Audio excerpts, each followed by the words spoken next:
Bismillahirrahmanirrahim. Assalamualaikum warahmatullahi wabarakatuh.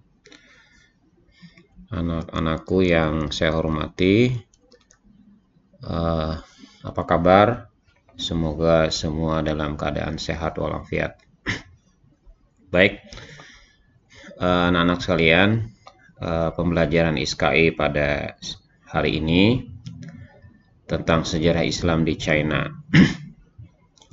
Baik, pendahuluan.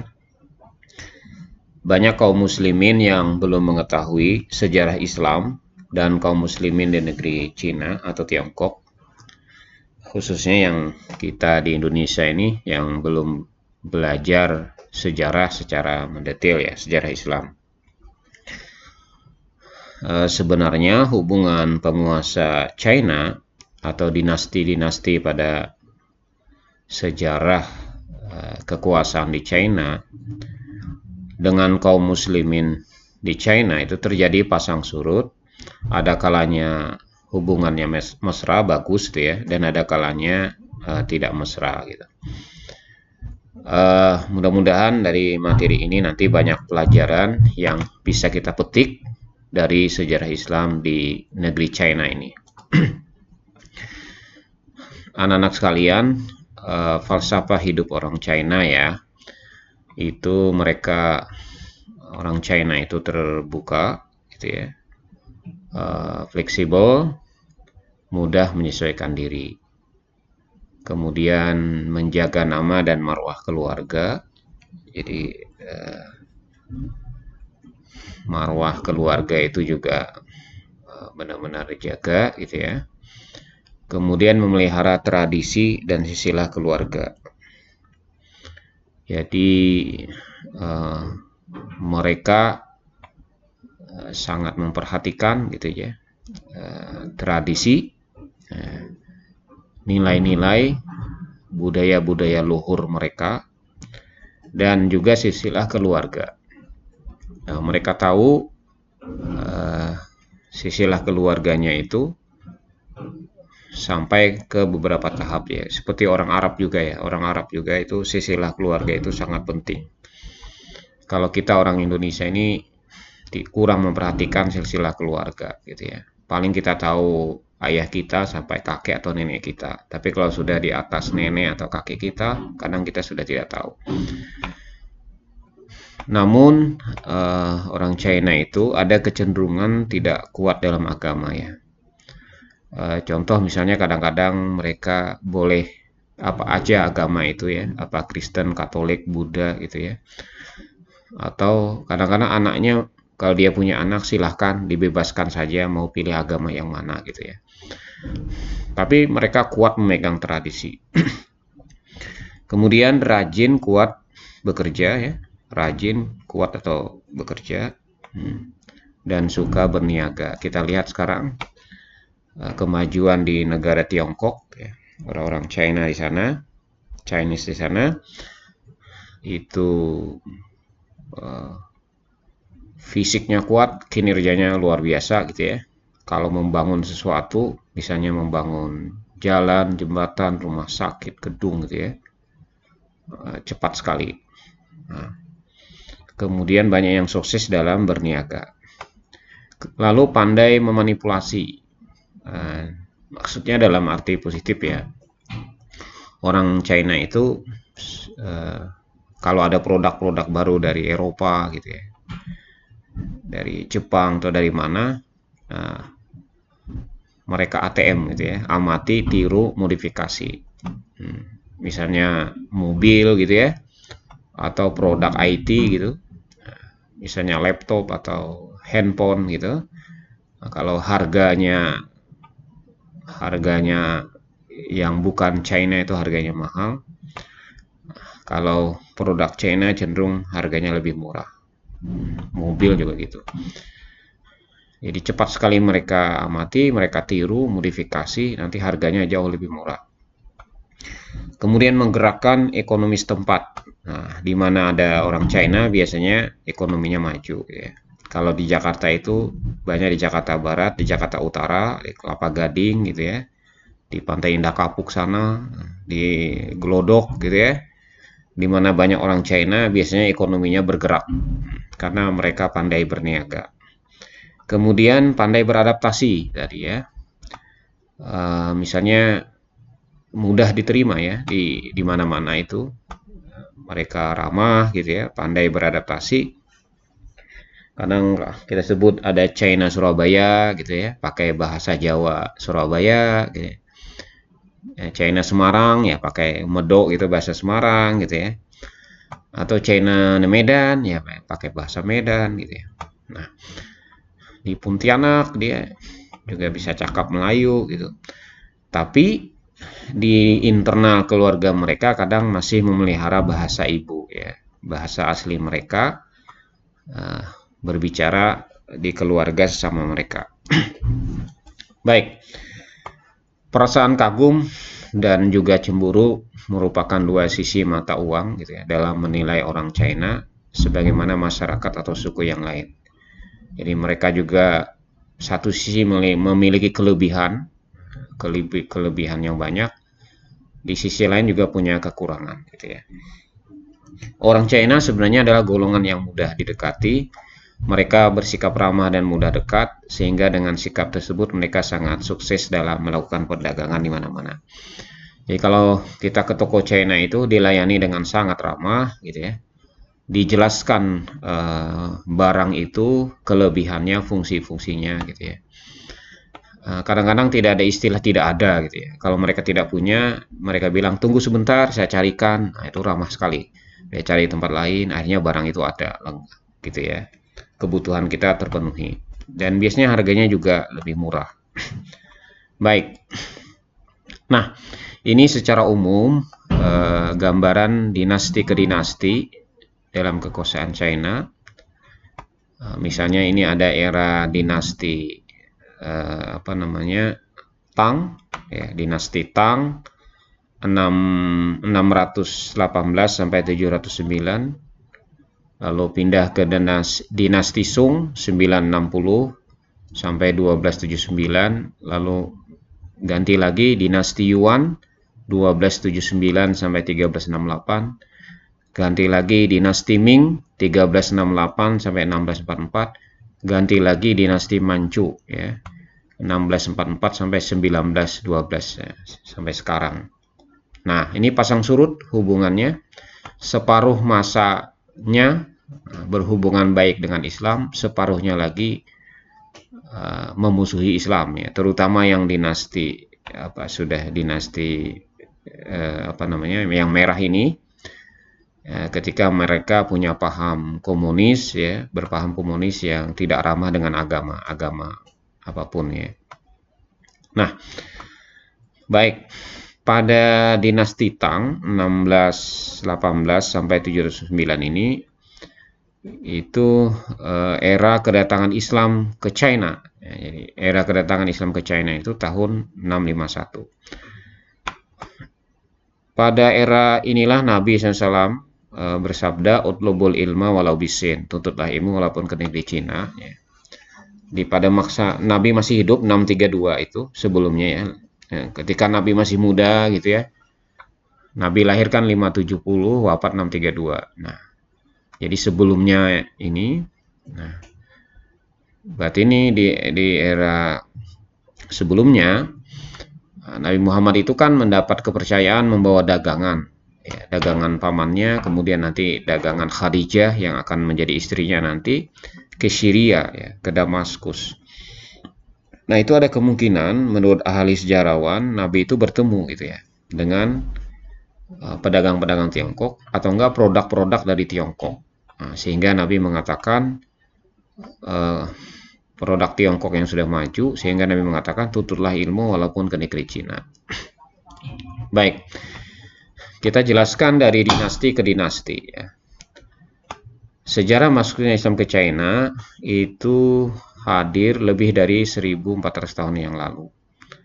Islam pertama kali masuk ke China pada dinasti Tang 651, yaitu masa Khalifah Utsman bin Affan. Utsman bin Affan memerintahkan rombongan dakwah para sahabat ke Asia Tengah melalui jalur sutra hingga sampai ke China. Nah, rombongan dakwah ini dipimpin oleh Sa'ad bin Abi Waqqas. Abi Waqqas, ayahnya Sa'ad, juga ikut dalam rombongan dakwah ini dan nanti meninggal dunia di China. Hingga saat ini makam Abi Waqqas masih terpelihara dengan baik di China. Nah, ini tulisan di pintu masuk makam Abi Waqqas di Guangzhou di China, Raudhah Abi Waqqas ya. Nah, inilah sahabat Nabi gitu ya. Yang pertama, pemimpin rombongan sahabat Nabi yang pertama yang mendakwahkan Islam ke China. Nah, hubungan Persia, Arab, dan China. Menurut catatan resmi pihak Tiongkok atau Chinese Chronicles menyebutkan bahwa pada abad ke-5 Masehi, yakni sebelum agama Islam lahir, armada dagang Tiongkok telah berlayar ke Teluk Parsi, Iran, Irak, ke muara sungai Efrat dan Tigris. Jadi sudah terjadi hubungan dagang antara orang Arab dengan orang Tiongkok semenjak beberapa waktu ya sebelum mereka memeluk Islam. Sebaliknya pada masa dinasti Tang malah ada tempat-tempat kediaman khusus bagi orang-orang asing di bandar Guangzhou atau Kanton Changzhou dan Quanzhou Guangzhou yang terletak di wilayah Guangdong dan wilayah Fujian. Nah, jadi sudah benar-benar sudah ada hubungan ya antara orang Arab, Persia gitu. Sudah biasa mereka berhubungan dagang ke China. Pedagang yang mendominasi tempat tersebut adalah orang Arab. Sehingga mereka dipanggil dengan Semit, orang Arab ya. Di dalam annal dinasti Tang, belakangan mereka dikenal sebutannya Taseh. Taseh atau Taseh berasal dari bahasa Persia yang bermakna gemar makan besar. Jadi orang China itu menyebut orang Arab itu dengan Taseh gitu ya. Berikutnya, tadinya Semit, lama-lama jadi Taseh gitu ya. Artinya orang yang gemar makan banyak gitu ya. Nah, nanti ada pendeta Buddha namanya Ising yang berlayar ke Sumatera gitu ya. Ising itu kan petualang juga seperti Ibnu Battuta. Nah, dia menemukan nanti di Sumatera komunitas Taseh ini, orang Arab ini di Barus ya, di Barus. Nah, pada abad ke-7 itu yang menjadi landasan teori kemarin, teorinya Arab gitu ya. Pada abad ke-7 orang-orang China itu udah ketemu orang Taseh di Sumatera. Pada masa dinasti Tang, Islam berkembang cepat melalui saluran perdagangan dan perkawinan.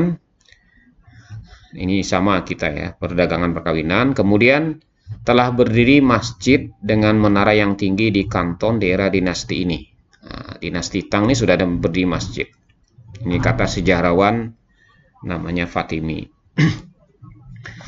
Era dinasti Song. Nah, seorang keturunan Arab bernama Pu Shukeng atau Abu Bakar atau Abdul Syukur menjadi komisaris tinggi Angkatan Laut untuk menjaga keamanan Laut China. Nah, jadi keturunan Arab dipercaya menjadi komisaris tinggi Angkatan Laut. Di masa ini, Kementerian Perdagangan China selalu dijabat oleh kaum Muslim karena dianggap paling pandai, sehingga membawa kemajuan besar dalam ekonomi China. Hukum dinasti Song haruslah Muslim yang menjabat ini. Nah, boleh jadi kepandaian orang China dalam berdagang atau berbisnis itu awalnya belajar dari orang-orang Muslim dari Arab. Boleh jadi loh ya. Nah, jadi kalau sekarang orang China pintar berdagang, nah itu boleh jadi dulu mereka belajar berdagangnya dari orang Arab ya. Orang Arab tuh pandai berdagang sejak dahulu. Kaisar Taisu 960 sampai 796 Masehi mengundang para pedagang Arab untuk memperkuat ekonomi China. Saudagar Arab dan Parsi atau Iran, Persia ramai mengunjungi bandar-bandar, pelabuhan-pelabuhan ya di pesisir Tiongkok pada setiap musim. Nah, yaitu Bandar Guangzhou, Kanton, Guangdong, dan Bandar Quanzhou atau Guangzhou dalam wilayah Fujian. Tidak hanya itu, Kaisar juga mendatangkan 5.500 Muslim dari Bukhara, Asia Tengah. Nah, kalau sekarang tuh Uzbekistan ya, untuk memperkuat militernya. Mereka diberikan pemukiman khusus di China dan sangat dihormati. Nah, itu. Para pedagang Arab tersebut sangatlah betah tinggal di daratan Tiongkok karena iklimnya yang sangat menyenangkan dan memiliki kesempatan dagang yang menguntungkan serta penduduknya yang sangat ramah. Sehingga dengan kondisi demikian, banyak di antara mereka yang menetap tinggal di situ dalam jangka waktu yang lama bahkan tidak kembali lagi ke negara asalnya. Menikah dengan penduduk setempat hingga memiliki keturunan. Inilah salah satu sebab perkembangan Islam di Tiongkok begitu cepat.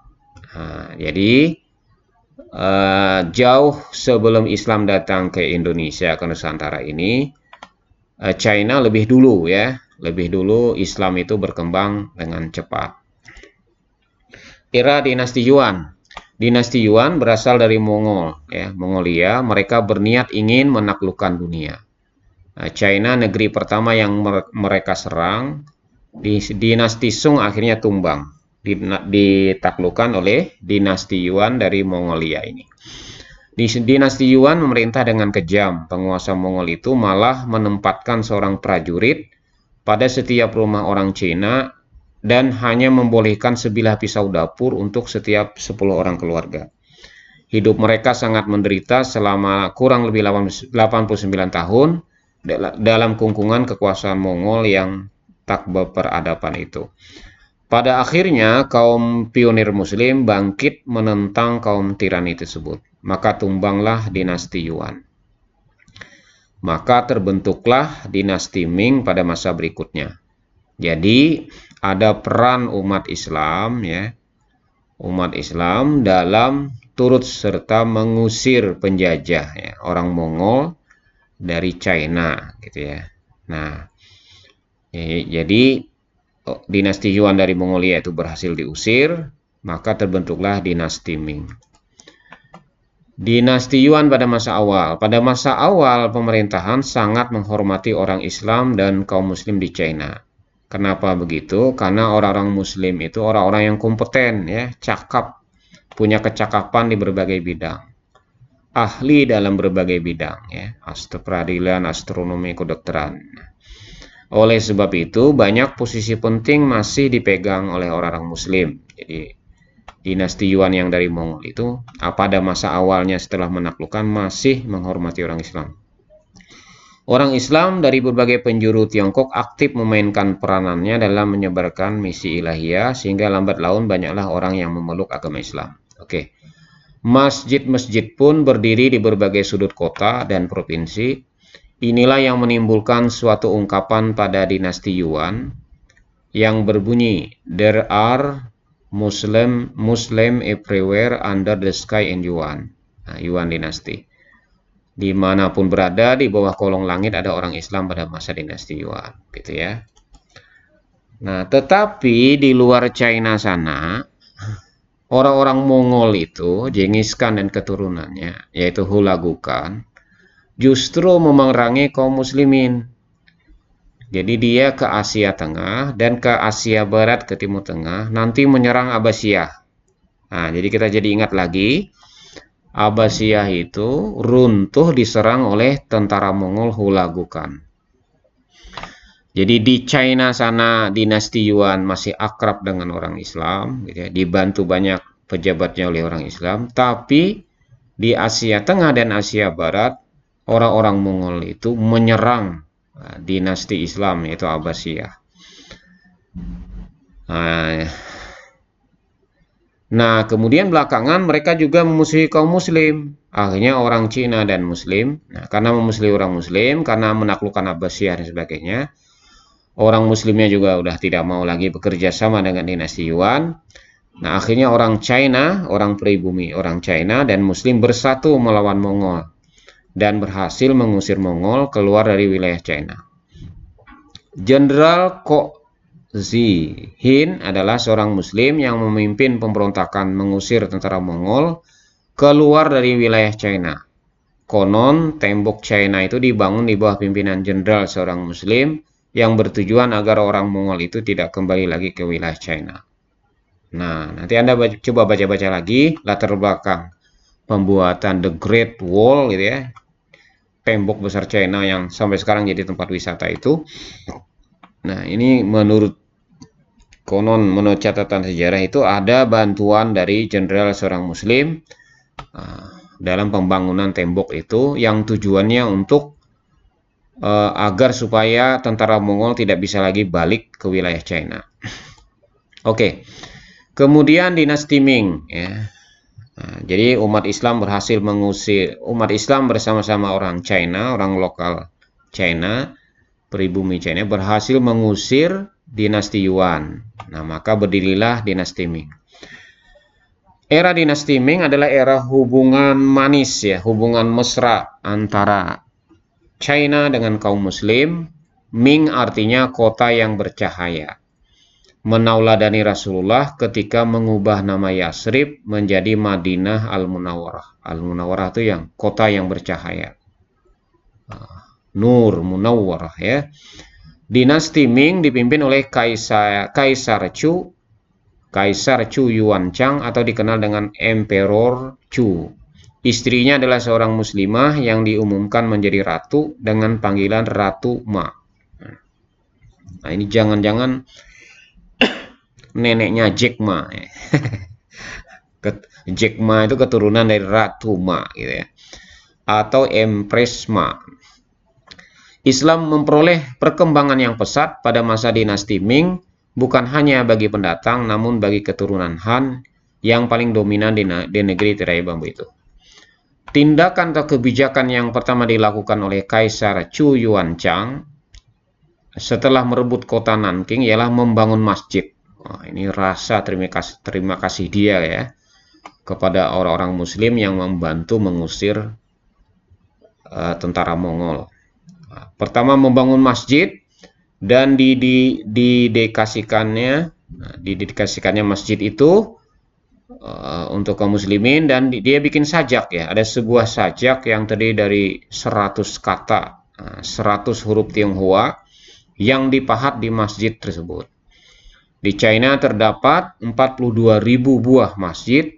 Sebahagian masjid tersebut rata-rata berusia lebih dari 1000 tahun. Jadi sekarang ini kalau tidak diruntuhkan gitu ya, sekarang ini di China itu terdapat 42.000 masjid. Sebagian masjid itu rata-rata umurnya 1000 tahun. Jadi masjidnya tua-tua. Sudah lama, sejak dulu dibangun masjidnya. Nah, ini penampakan 100 kata puisi Kaisar Ming yang isinya itu pujian terhadap Islam dan Rasulullah. Nah, jadi nanti coba kalian lihat di YouTube ya, ketik aja puisi Kaisar Ming untuk Rasulullah, itu nanti dibacakan teksnya itu bersama artinya gitu ya. Isinya puji-pujian terhadap Rasulullah. Ini beberapa tokoh-tokoh muslim China yang terkenal, ada Zheng He atau Cheng Ho, Laksamana Cheng Ho gitu ya. Beliau terkenal dengan nama Ma Sanbao, salah satu nama China muslim yang sering digunakan. Beliaulah sebenarnya yang patut dijuluki dengan The Real Sinbad. Laksamana Haji Muhammad Cheng Ho, Admiral Cheng Ho, lahir di daerah Kunming, wilayah Yunnan. Kemudian ada Wang Daiyu ya. Nanti dibaca saja, ini ada Yusuf Mazu, ada Liu Zi. Nah, itu tokoh-tokoh ya. Nah, China. Kemudian dinasti berikutnya nih. Nah, ini mulai Republik Rakyat Cina, RRC. Ya, ini tahun 1912 sampai sekarang. Nah, ini sekarang kita berada di era ini. China atau Tiongkok itu berideologi komunis, mengekang semua agama. Muncul dari pengaruh penjajah Soviet atau Rusia, dulu Uni Soviet. Ideologinya komunis. Sekarang ini kaum komunis telah benar-benar menyempurnakan pengawasannya terhadap China Muslim. Mereka telah menghapuskan wakaf yang telah diwariskan kepada masjid-masjid dan kelembagaan agama lainnya sepanjang zaman. Harta wakaf adalah sokoguru, ya, penting banget ya bagi praktik keagamaan di Tiongkok dan negara Islam lain. Islam sangat goncang akibat tindakan ini, dan itu berpengaruh besar dalam tatanan sosial, ekonomi, politik, dan budaya masyarakat Muslim di negeri itu. Orang-orang komunis ini menggantikan huruf Arab pada masyarakat Xinjiang dan Kansu menjadi huruf Cyrillic. Nah, Demikian pula dengan anggaran negara untuk membiayai sekolah-sekolah muslim sama sekali telah dihapus, serta dalam bidang kehidupan sosial pun kaum muslim dipaksa hidup dalam satu kondisi di mana mereka tak dapat mengelakkan untuk memakan daging babi yang telah berabad-abad lamanya ditinggalkan. Jadi alasan pemerintahnya itu umat Islam itu haruslah juga mengikuti budaya nasionalnya gitu ya, supaya apa ya? Supaya dianggap nasionalis gitu ya. Karena umat Islam itu kok beda sendiri gitu ya. Nah, orang-orang China di sana biasa makan babi dan sebagainya, berbahasa China dan lain-lain, sebagai bentuk nasionalismenya orang muslim, ayolah gitu ya. Makan aja semua gitu ya. Itu budaya kita. Kira-kira begitu. Jadi kayak ada kampanye nasionalisasi gitu ya. Nasionalisme China. Nah, dengan cara menyasar kepada kaum muslim supaya benar-benar nasionalismenya muncul. Padahal itu kan sebenarnya ajaran dari agamanya semestinya dihormati ya. Mestinya menghormati ajaran agama. Ada sebuah artikel terbit tanggal 28 Desember 1956 dalam harian Kwangming. Kesimpulan dari tulisan tersebut artinya adalah kurangnya perhatian pemerintah terhadap umat Islam yang ada di wilayah itu, dan penulis sendiri tidak sependapat dengan pandangan bahwa kaum komunis akan berhasil dalam usaha mereka untuk membinasakan Islam di Tiongkok. Jadi karena kepercayaan itu memang susah diberantas. Contohnya di Uighur, ya, konflik itu masih ada sekarang di Uighur, Muslim di Uighur itu dalam pengawasan pemerintah sana. Sejarah telah mencatat bahwa tak ada satupun agama yang berhasil ditumpaskan atau dibinasakan dengan kekuatan senjata atau pengejaran dimanapun di dunia. Ya betul ya. Tetap saja tidak bisa hilang keyakinan itu ya, walaupun dengan kekuatan senjata. Pelajaran yang dipetik dari sejarah Islam di China, satu, Islam berkembang pesat di China karena hubungan yang saling menghormati, saling membutuhkan dan saling menguntungkan. Ini yang bagus ya. Antar bangsa, antar etnis, antar agama apapun, itu hendaknya ada hubungan yang saling menghormati, saling membutuhkan, dan saling menguntungkan.